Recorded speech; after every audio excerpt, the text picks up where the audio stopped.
11 मई को परमाणु शक्ति संपन्न राष्ट्र बनाने का काम इसी लखनऊ के सांसद और देश के पूर्व प्रधानमंत्री भारत रत्न पूज्य अटल बिहारी वाजपेयी जी ने किया था। और आज 11 मई को ही जिस प्रकार से आत्मनिर्भर भारत बनाने की दिशा में मेक इन इंडिया की दृष्टि से जो काम हुआ है उसका जितनी प्रशंसा की जाएगी वो कम होगी। मैं पूज्य अटल जी के बाद जो उनके कार्यों को आगे बढ़ाने का काम किए देश के हमारे माननीय रक्षा मंत्री और उत्तर प्रदेश के पूर्व मुख्यमंत्री माननीय श्री राजनाथ सिंह, इतना विकास हर दृष्टिकोण से जो लखनऊ ने सोचा उससे ज्यादा लखनऊ ने पाया। मैं इसके लिए लखनऊ वासियों को, प्रदेशवासियों को भी बधाई देना चाहूंगा। आज हमारे लिए गर्व की बात है, आज हमारे वैज्ञानिकों की दिन रात तपस्या के परिणाम स्वरूप भारत के पास जिस प्रकार के अस्त्र शस्त्र का भंडार है, पूरी दुनिया चकाचौंध है। देश के ऊपर माननीय प्रधानमंत्री नरेंद्र मोदी जी के नेतृत्व में जब हमारी सरकार बनी तब से 3 बड़े आतंकवादी हमले, जिसमें उरी, जिसमें पुलवामा और 22 अप्रैल को पहलगाम, और उस समय माननीय प्रधानमंत्री जी ने कहा था कि आतंकवादियों के मंसूबों को मिट्टी में मिला देंगे। मैं वैज्ञानिकों को, देश की सेनाओं को बधाई देना चाहता हूं, क्योंकि आतंकवादियों के अड्डे को इस प्रकार से ऐसी मिसाइल भारत के पास है कि निशाना बनाया जा सकता है, वहीं उनको मिट्टी में मिलाया जा सकता है। इसके लिए मैं चाहूंगा कि सब लोग तालियों की गड़गड़ाहट के साथ माननीय प्रधानमंत्री जी, माननीय रक्षा मंत्री जी, देश की सेनाओं को बधाई देने का काम करें। और जिस प्रकार से आप सबने देखा पाकिस्तान तिलमिला गया और उसने भारत से भिड़ने की जुर्रत की, और फिर भारत की सेनाओं ने, माननीय प्रधानमंत्री जी, माननीय रक्षा मंत्री जी, माननीय गृह मंत्री जी, माननीय विदेश मंत्री जी, सबके अगुवाई में जो निर्णय पूरा देश देखा है, जिस प्रकार से जवाब देने का काम हुआ है, पूरे देश की छाती चौड़ी हो गई। आज भारत हर क्षेत्र में शक्तिशाली बन रहा है। दुनिया की बहुत सारी शक्तियां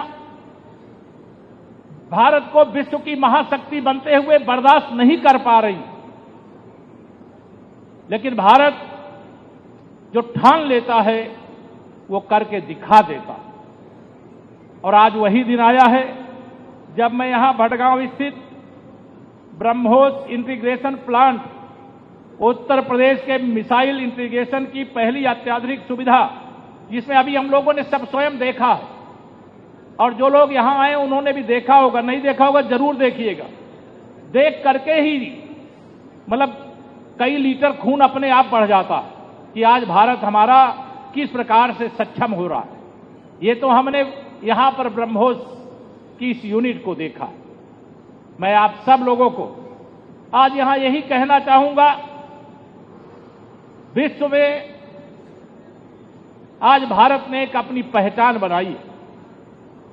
जब मेक इन इंडिया का नारा देश के प्रधानमंत्री माननीय श्री नरेंद्र मोदी जी ने दिया था तो लोगों को लगता था ये कैसे संभव होगा, लेकिन असंभव को संभव किसने किया? इसी देश ने किया, इस देश के वैज्ञानिकों ने किया, इस देश की माननीय प्रधानमंत्री जी के नेतृत्व वाली सरकार में किया गया। और उत्तर प्रदेश को 4 कॉरिडोर मिले। हम इसके लिए भी बहुत, हमारे पास विकास के दृष्टिकोण से, निवेश के दृष्टिकोण से बहुत सारे प्रोजेक्ट हैं। दुनिया के अनेक देश के अलग अलग प्रदेश आज उत्तर प्रदेश में आ रहे हैं। आने वाले समय में जिस प्रकार से देश और जिस प्रकार से उत्तर प्रदेश प्रगति के पथ पर आगे बढ़ रहा है, अभी हमारा लक्ष्य बहुत बड़ा है। अभी तो यह झांकी है, पूरी पिक्चर बाकी है, यह ध्यान में रहना चाहिए। मैं आज बहुत सारी बातें इसमें तकनीकी रूप से जो भी हैं मैं उसकी चर्चा करूं, इसकी आवश्यकता नहीं। इसकी तकनीकी चर्चा और तकनीकी दक्षता वाले ही चर्चा करें, लेकिन हमें तो डीआरडीओ पर गर्व है भाई। आपने वह सब कुछ करके दिखा दिया। आज धरती आकाश कुछ भी, कहीं पर भी, जल थल नभ, तीनों क्षेत्र में आपने जो करके दिखाया है, आपका अभिनंदन शब्दों से नहीं किया जा सकता है। हम पूरे भावपूर्ण ढंग से आपका बहुत बहुत अभिनंदन करते हैं, क्योंकि इससे बड़ी तपस्या कुछ नहीं हो सकती जो आप करके दिखाने का काम कर रहे हैं। आज भारत की प्रगति हर क्षेत्र में, हर क्षेत्र में, अंतरिक्ष में भी भारत का तिरंगा फहरा रहा। हम बड़ी बड़ी चीजें अपने देश के अंदर बना रहे हैं। जब 7,000 करोड़ के निर्यात की बात में सुना, मैं तो सोचा अभी बनना शुरू हुआ है, लेकिन 7,000 करोड़ का निर्यात, राफेल जैसे विमान के लिए भी यहां पर उपकरण बनाने का काम, और ऐसी मिसाइल जिसका स्वरूप ही देख करके लगता है कि जहां पर गिरेगी वहां तबाही तय है। इसे तबाही करने वालों के लिए भी ये संदेश है, भारत से मत टकराओ। अब भारत वो भारत नहीं रहा है कि जो तो के कोई एक गाल में तमाचा मारे और दूसरा गाल हाजिर कर दे। अब वह भारत है कि जातों को काटा बोवे ताए बो तो भाला, वह भी साला क्या जानेगा पड़ा किसी से पाला। आज वह भारत है।